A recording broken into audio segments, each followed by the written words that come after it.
This video is for parents who have kids between the ages of 16 and 20. So if your kid or your child is just graduating from secondary school and is looking to attend university, then you should definitely sit and watch this video. Right now, you most likely are in a season of choosing universities for your child, and some of you are considering university in your home country while some of you are looking to take your child abroad. But I want to say a few things to you before you choose to take your child abroad, because studying abroad is a life-changing experience, but it can be for the good or it can be for the bad, depending on the unique circumstance of the child and depending on the amount of support that they get from family, whether emotional, financial, and the training they've already given them from when they were much younger. So yeah, that's why I'm making this video.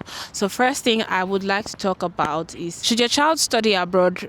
It depends on the kind of child. If your child is an independent person, they can think for themselves, they don't fall for peer pressure, then yes, your child should study abroad. Those kind of kids are fantastic for studying abroad. If your child knows how to manage themselves, so maybe their finances, hygiene, things like that, yeah, they should study abroad. If you're going to be sending your child abroad with the full intention to support them financially, then yes, they should be studying abroad. But if you don't plan to, or you know you will not be able to afford supporting them continuously financially, then you should not send your child to study abroad. Because if you send your child to study abroad and you're not supporting them financially, you leave them as a prey to society. They become stressed about money. Some of them might get into all sorts of vices just to make ends meet. They might feel abandoned and resent you and want nothing to do with you, even though you were the one who sends them. In fact, because you were the one who sends them to go study abroad. So if you know that you are not planning to support your child fully financially, then you shouldn't be sending them to study abroad. When it comes to your child's behavior or ability to perform individually, if you don't think they can cope on their own, but you have like someone to watch over them, maybe your family in the foreign country to watch over them, maybe their older siblings to watch over them, then yeah, you can send your child. As long as there's someone you can put in charge of monitoring them, then yeah, you can send your child to study abroad, even though on their own they might not be able to handle the whole experience of it. But one thing I would say is, be sure that who you are putting in charge of your child is trustworthy. They are not the ones that would deviate your child. They are not the ones that would abandon your child. They are not the ones that will mislead your child. They are the kind of people that will willingly support your child with every kind of resource or support that they could ever do. Then also, don't send your child abroad if you are planning that when they get there, rather than just studying and taking care of themselves, they are also going to be working to send you money back home. That is so wrong. That is so unfair. These are kids that should be kids, and not just for the sake of being kids, but they should take time to ease into their own lives, ease into their own personal responsibilities. Your child should not have the burden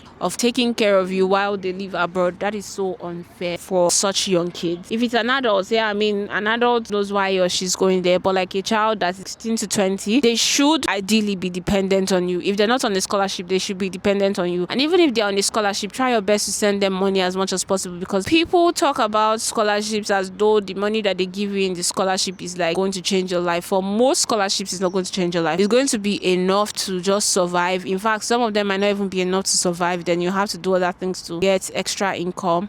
But most cases is going to be enough to just get by. So if your child is getting a scholarship, don't plan that it's from that scholarship money they're going to be taking care of you, or don't plan that you will abandon them just because they got a scholarship. I mean, if the only opportunity you have is that scholarship and really you can't do more, then by all means let your child go. Do not let them miss the opportunity. But if you can, if you have the resources to, then please plan to support your child in every way. Call them often, check on them, try to understand the things that affect them. So your child is going to study abroad. There's a way the class or the educational system, the structuring system, the course system works. You can learn about it. You're not studying for the child, you're not the student in the school, but you can learn about how it works, so that when your child comes and says, oh, mommy or daddy, I don't know how this is going, like this is confusing me, they told me to go here, and you can say, have you tried this, have you tried that? You can just give some guidance. All of this information is available for free on the internet. Really, it's available for free on the internet, because there are people who are studying in countries and they just want to talk,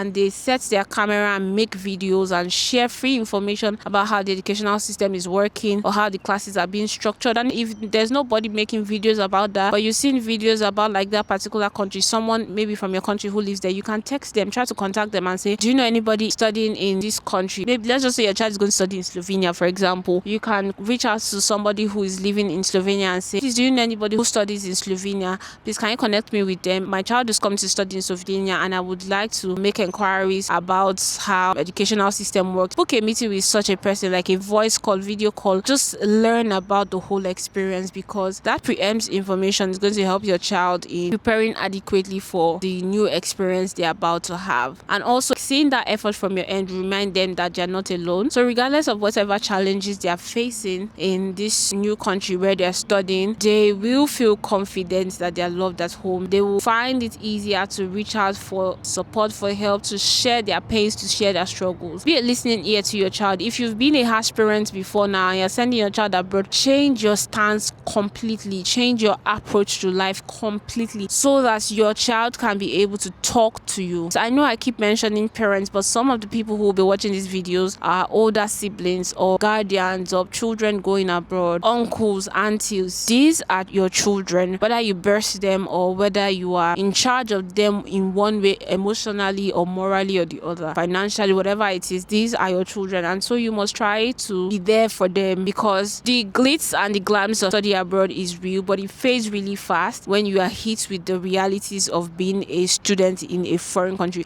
Being a student is hard enough, then you now say being a student in a foreign country, that is like quadruple the amount of hard that they are meant to face. So do your best to be there for them. That's all I wanted to say. If you are interested in helping your child secure admission to study abroad, then you should definitely reach out to Vhabily Education, and we're going to do our best to get your child to the right study destination for them.